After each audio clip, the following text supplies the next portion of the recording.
recently had a really big match against Roderick Strong and Johnny Gargano, two kind of NXT like legends. How was it to get in the ring with the two of them? It was something really good. You know, I've been able to wrestle Roderick Strong on some of the coconut loops here in Florida, but never on TV. So this was actually my first time wrestling Johnny Gargano as well. And obviously these two, the experience they have in NXT, it's always good to be able to get in the ring with those people that do have that sort of experience, but then also hold your own at the same time. And now, so you're going into the ladder match at TakeOver. How does it feel to have your first TakeOver be such a big match? Yeah, it's surreal a little bit. You know, it's my first takeover. It's also takeover 30, which seems like a really big deal. And then I'm also in a ladder match, but not just a ladder match for the North American Championship. So these are sort of goals I had for myself when I came to NXT, to be able to get into these title opportunities. And now that I have one, I'm very excited for it. So a ladder match is kind of a more maybe dangerous match than usual. Like, Yes. how do you prepare for that differently? I mean, I think a lot of us, you know, it's hard to get prepared for these sort of matches because you know you're just going to go in there and you're going to get hurt at some point. You know, that's just what it is. I've done these sort of matches outside of the WWE before, and I think it's a lot of just mental focus. You know, you're going in, it's different to a usual match. So again, you have to train a little bit differently. I'm lucky here at home. I actually have a home gym that I've built with everything going on, so I'm constantly in there every day getting prepared for it. As one of the bigger members of the NXT roster, do you think that your size kind of makes you better for a ladder match, or is it a bit of a disadvantage? Yeah, well, I've spoken about this before. I think that my sheer size is actually an advantage in a ladder match. Obviously, it takes a lot more for me to be able to climb the ladder, but I'm also able to manipulate those ladders like no one else. So you just did a really great video on NXT where you talked about your history growing up in Adelaide and being a wrestling fan. Who were some of your heroes when you were growing up? So for me growing up, like I've been always a fan of wrestling. So I've watched it my whole life. I was a big fan of guys like The Undertaker. The Undertaker was a big guy for me growing up. Stone Cold Steve Austin. And then I used to go to local shows in Australia and Adelaide, and there was guys in the local scene that actually got me into being able to become a wrestler even more. So guys like Hartley Jackson, who actually worked with WWE as a performance center coach, I was a big fan of. How have you seen the Australian indie scene grow since you first arrived on it? It's grown a lot. So when I first started in 2007, something like being a part of the WWE or being a part of NXT seemed unattainable. So when I started wrestling, I didn't think it was something that I could do. So I just thought I'd always be wrestling in Adelaide. I thought I'd be the guy that wrestled in Adelaide. And then a few years passed and there became opportunities to go and wrestle in Japan. And then I ended up wrestling around the world, places like the UK. And then it seemed like, guys like Murphy signed with the WWE, then the Iconics. So it seemed a little bit more attainable. And if you look at the landscape of the Australian independent scene, when I started to now, I think everyone that's there is just a lot more well-trained and knowledgeable. So now, if they do get these opportunities, I think we'll see more and more people go to places like WWE. Is there anything that you kind of credit to creating this like boom in Australian wrestling? I think there was a point a few years ago when a few of us are starting to get more on a global level, whether that's wrestling independently around the world or people like the Iconics getting signed to WWE. And I think collectively, the little Australian wrestling scene sort of knew this boom was happening. So we all wanted to make sure wherever we went around the world that we represented ourselves well. And that was just known amongst everyone in Australia. And I think that's helped the whole country as a whole, wrestling-wise.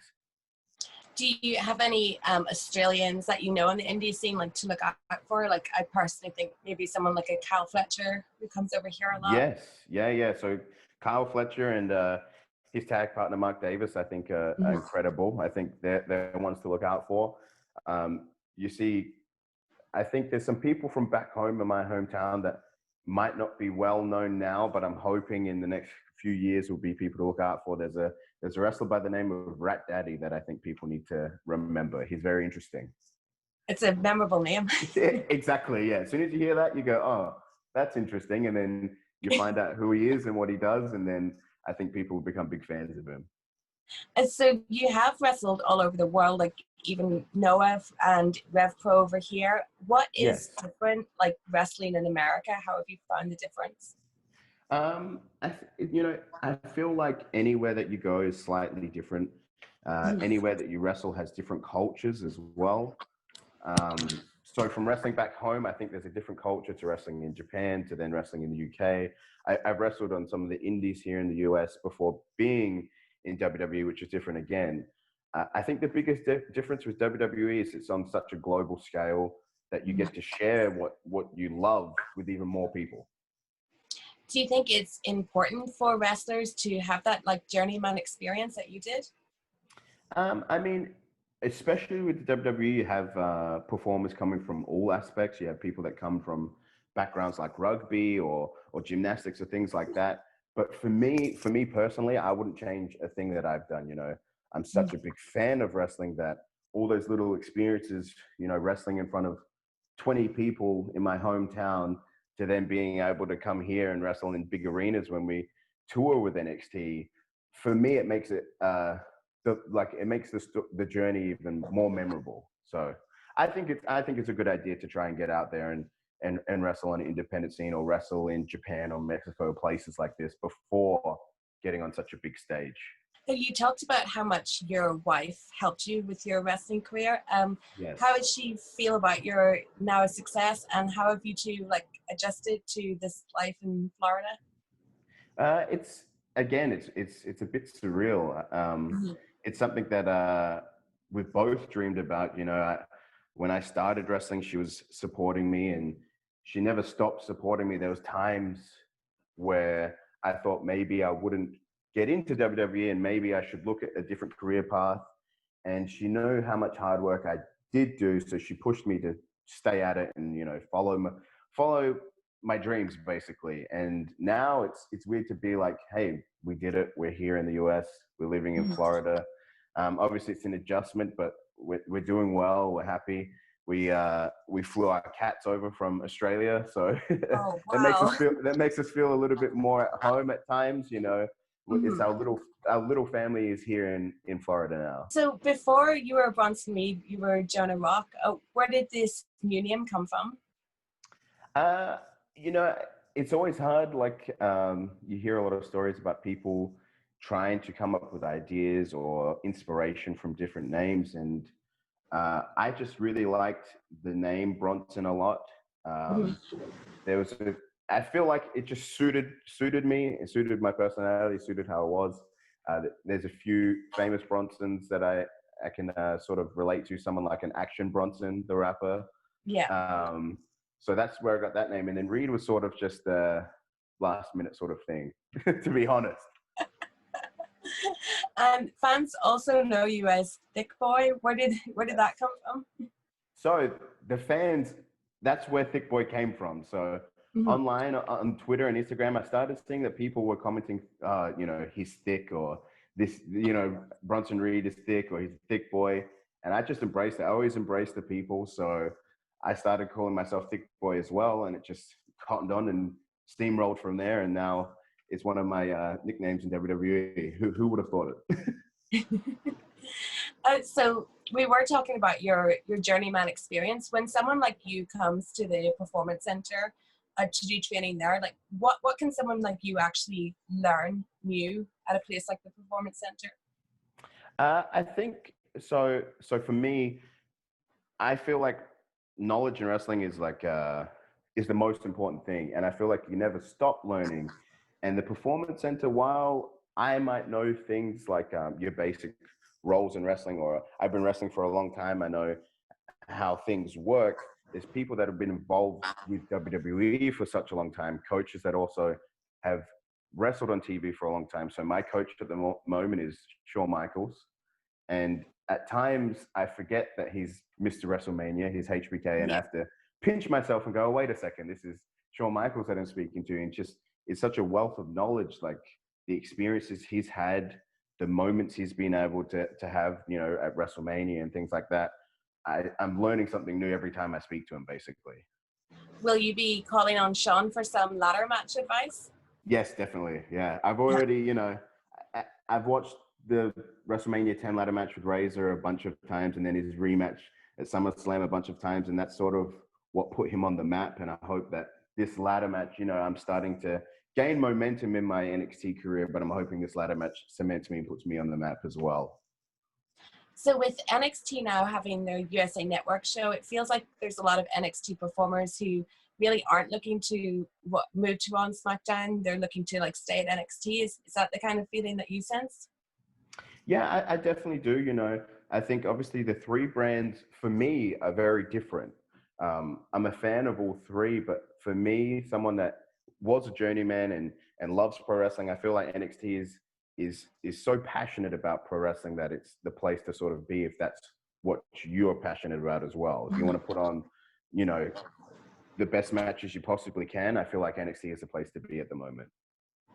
But if you did, say, get the call this week from Shane McMahon, who says, Bronson Reed, I want you down in Raw Underground, who are you challenging for a fight in that setting? Raw Underground, well, I've said it many times, he's my dream opponent, Samoa Joe. Yeah. So if I can wrestle him at any point, that's something that I'll take. But Raw Underground looks like a fitting place to do it. Is Samoa Joe, with his size, is he someone that you really, really looked up to? Yeah, definitely. Especially as a teenager, I started to actually watch Joe when he was on the independent scene. So I've sort of followed his career, much like maybe some people have followed mine from the independent scene to WWE. So he's someone that I've always watched and almost emulated at times. And also on TakeOver, we're going to see Adam Cole and Pat McAfee. Seems like a bit of an unusual match. What do you think he is a former athlete, but someone like McAfee's chances are getting in the WWE ring? Well, the thing is, with these big type matches, you never know what's going to happen. I do know that he is a world-class athlete. Obviously, we've seen that his kick works. But I feel like Adam Cole is such a great wrestler that, I put my money on Adam Cole no matter what. And if you're successful in your match, what would you like to do to elevate the North American Championship? Because it is still a relatively new title compared to others. For me, I think, I'm hoping I become champion. I'd like to defend it more than anyone else. If I was to become champion, I'd like to defend it as many times as possible on TV and also against any challenges as well. John Cena for a while did the US Open challenge. He used to challenge people to come and fight him for his US championship when he was US champion. And that's something that I think you could do with the North American Championship as well. And so you've mentioned you'd like a match with Samoa Joe. Who on NXT would you also have your eye on? I presume Keith Lee?